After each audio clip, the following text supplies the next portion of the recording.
Akademia politike patjetër që ka pas absolutisht peshën e vet specifike sa i përket pozicionit tem që jam sa ato. Pra, i vjen një propozim patjetër edhe i besum nga drejtuesi politik i Qarkut,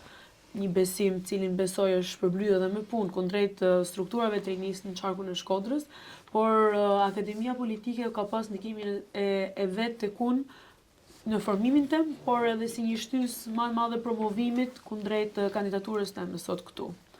Unë jam shumë e lumtur që jam një ndër shumë të rejat në listën e Qarkut Shkodrës. Unë du të theksoj që në Qarkun e Shkodrës ne kemi një mesatare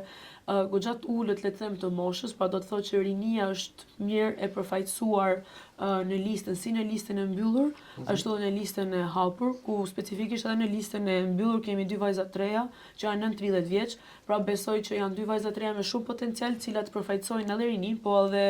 secila prej atyre target grupin e vet, po edhe në listën e hapur jemi prap 2 të ri që vijmë edhe nga forumi dhe strukturat e Partisë Socialiste, ku një ndër to jam edhe unë që vi si pjesë e Akademisë Politike 2. Si e ke parë këtë pjesën që shpeshherë Akademia dhe deputetët që duam janë aluduar si, le të themi, platforma fasad për të rinjt? Pra, jo realisht që mendohet që do të kandidojnë në listat e PS-së. Pra, si e ke parë këtë? Në këtë fazë që ne jemi sot nuk mendoj se ka shumë hapësirë për aludim, se gjaja është shumë konkrete, faktet janë shumë dukshme. Po jepen shembull konkret si në Qarkun e Shkodrës, po besoj në të gjitha qarqet e tjera ku ka përfaqësues si të Akademisë Politike, ashtu edhe të deputetit që duam. Du të theksoj që prapë në listën e Shkodrës ne kemi përfaqësuese tjetër që vjen edhe nga diaspora, si përfaqësuese diasporës, ashtu edhe nga platforma deputetit që duam.